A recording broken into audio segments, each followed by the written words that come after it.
Hey guys, and welcome back to my channel, Joelle. Welcome if you're new here. In this week's video, I am going to be showing you guys the process that I went through to make a bullet journal, and maybe I can give you some inspiration with this video, or maybe you would like to use some of my pattern or all of my pattern. And if you guys would like to do that, let me know down in the comments, so then I'll make a document full of all the pages and then you guys can print them out. So let me know if that's something you're interested in. If it is something you're interested in, I'll put it down in the description. Just let me know in the comments, please. By the way, after I show you guys the process of how I did everything, at the end I'm going to be giving you some guidelines on how to use my bullet journal if you guys do want to use it and stuff like that. So let's get into it.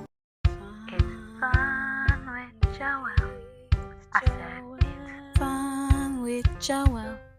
Hey! First, I designed the main base page for the bullet journal, and that also has little guidelines for hole punch holes to make it easy to line all the pages up, so every single page has that as well. And I was going to do a rules page, but I didn't think it was necessary, so I just started off with the month page for January.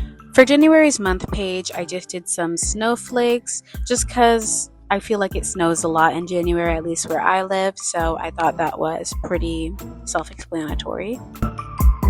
Then I started on the tasks, and the first task I came up with was simple daily moods. Basically, you're just gonna fill in the boxes where it says the emotions with different colors, and then the circles, you just fill them up with those colors depending on what emotion you're having for most of the day that day. Then I put a less opaque version of the month design in the background. Moving on to the next task, it's an exercise tracker.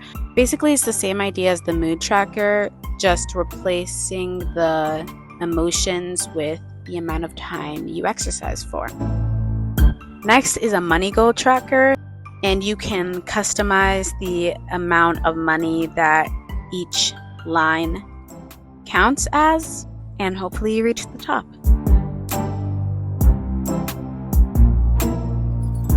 Next is a sleep tracker, and it's pretty much exactly what it's called. You just track how many hours you sleep that night, or you can track how many hours you sleep in the whole day, meaning if you take a nap, you can track that too. It doesn't have to just be at night.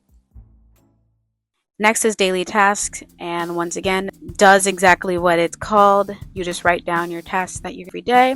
Put a little check mark by them if you have completed them. Next tracks what books you've read, and you can write on the little spines of the book what the names of the books.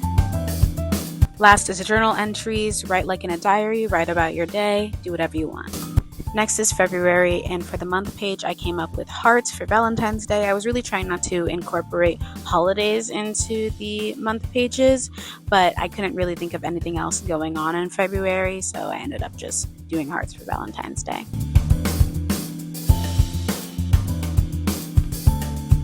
For daily moods, I just got rid of 2 days because this could be any year, and it may be a leap year that year, so we could have 29 days in February. And I did the same for the exercise tracker and the sleep tracker.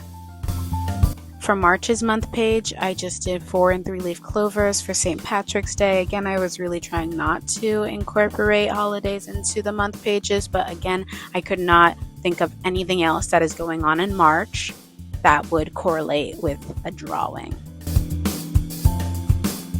For April's month page, I just did raindrops because of the saying, April showers bring May flowers. And April only has 30 days instead of 31, so for the daily moods, exercise tracker, and sleep tracker, I got rid of 1 day. And for May, once again, I did flowers because of the saying, April showers bring May flowers, so here are the May flowers, not the May flower, but May flowers. For June's month page, I just did some nice green grass and a bright sun because June is when summer starts.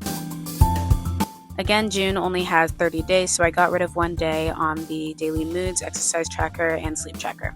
Moving on to July's month page, I just did a nice peaceful pond with some green grass around it and a bright yellow sun because we're in the middle of summer at that point and it's hot. For August, I seriously could not come up with anything for August. I could not think of a holiday or anything, so I ended up just doing wind because I think it's relatively windy in August.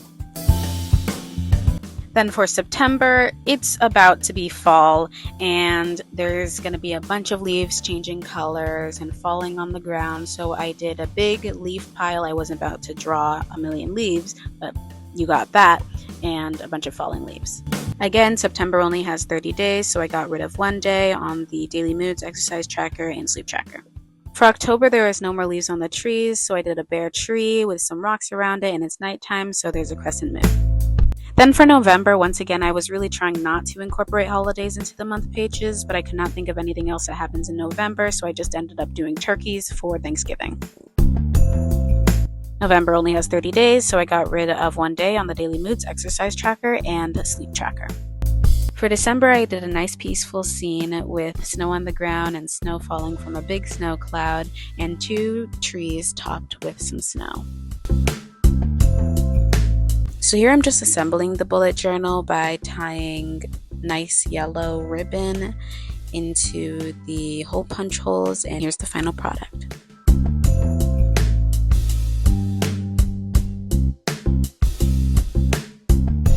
Welcome back. So here are some of the guidelines that you guys can follow if you want to use my bullet journal. I made this bullet journal to be very, very flexible, and I don't want it to feel like something you have to confine yourself to, and I wanted to make it in a way where you don't have to do every single one of the pages that I've made, or you don't have to follow them exactly as they're stated, so clear cut, and I really wanted some creativity with it.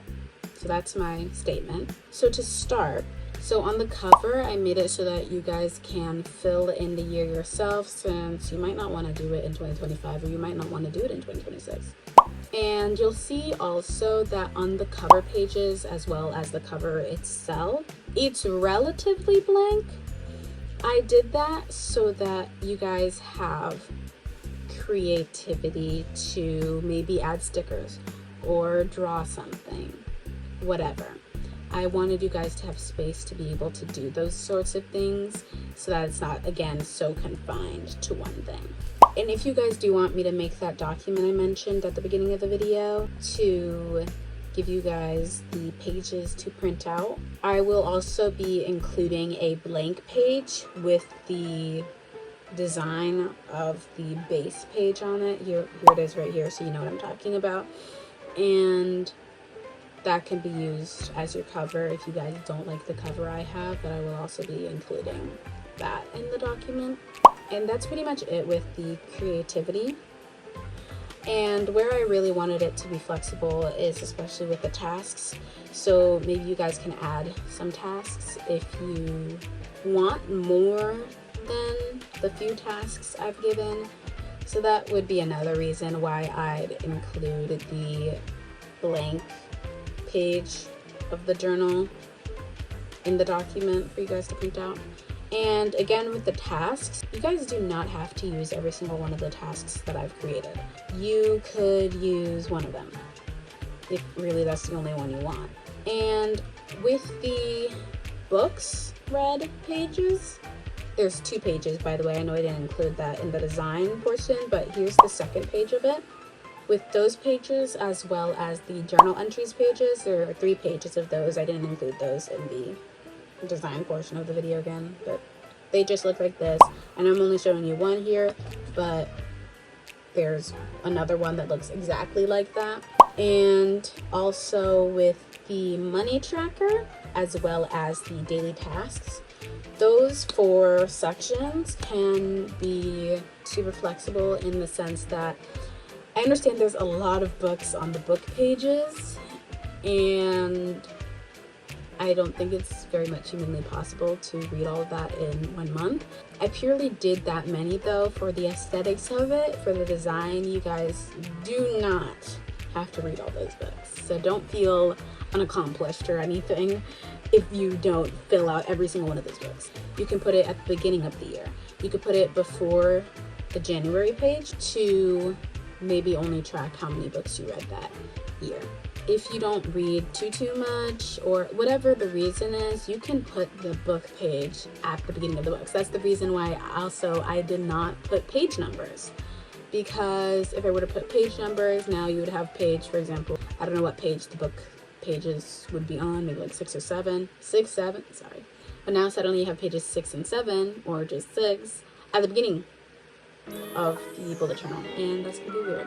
So no page numbers for that reason. You guys can add in page numbers once yours is all assembled if you want, but you don't have to. And the same thing goes for the money tracker. If you are saving up, maybe for example for a vacation that is possibly next year, not next year meaning 2026, but next year meaning the year after the year you're doing your bullet journal, and maybe you just want to at the beginning of the year, maybe you just want to track how much you're saving up that whole year and not how much you're saving up in a month, unless you're saving up a good amount and you're like, okay, I want to see how much I accomplished. And you could also have the money tracker as well as the books pages, both in the months pages and at the beginning of the year. Because for the books pages, you could have just how many books you read that month, and then you can add it on to your year collection at the beginning of the bullet journal.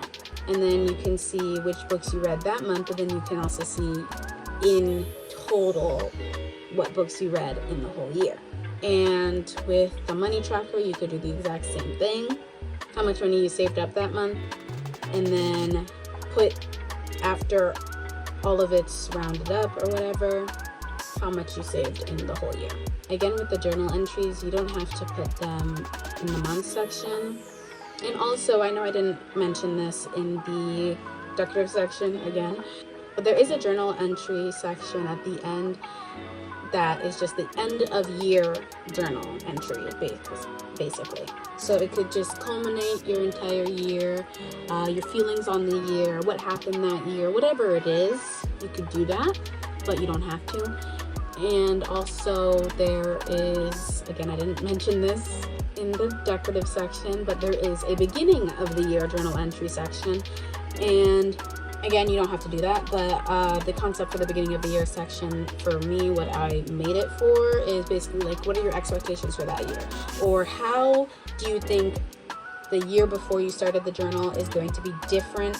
Or how this year that you're going to be doing the journal on is going to be better, or whatever it is. Just some before year thoughts, kind of like New Year's resolutions. You could do something like that, like I want to do better in school, or I want to have a new hobby or work on my hobby more, etc.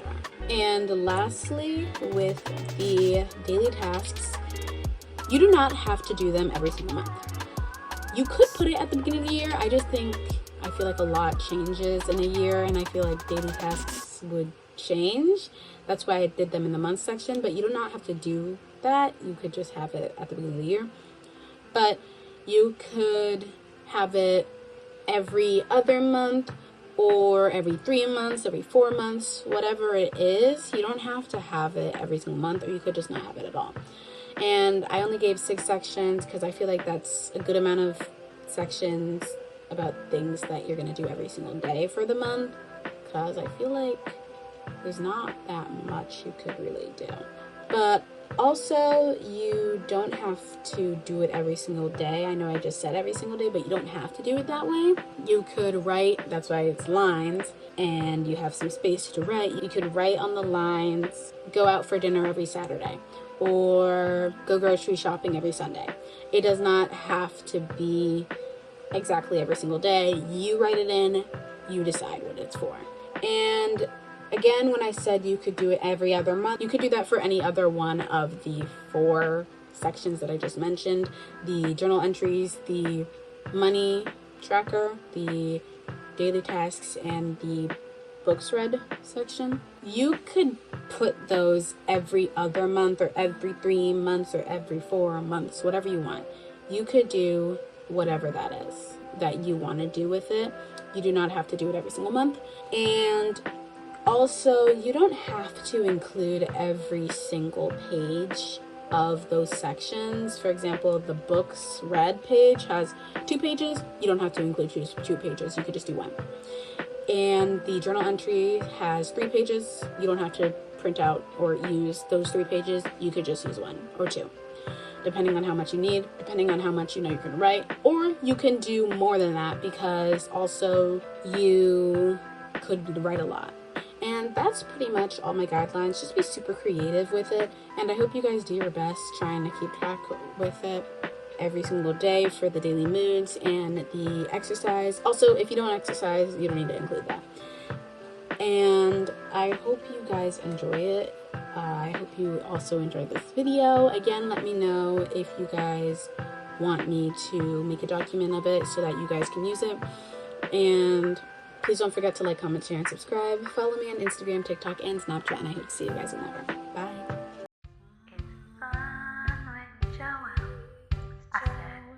Fun with Joelle. Hey! I had to refilm this video like twice because my mic was dead both times and I forgot to do a mic check. That's on me.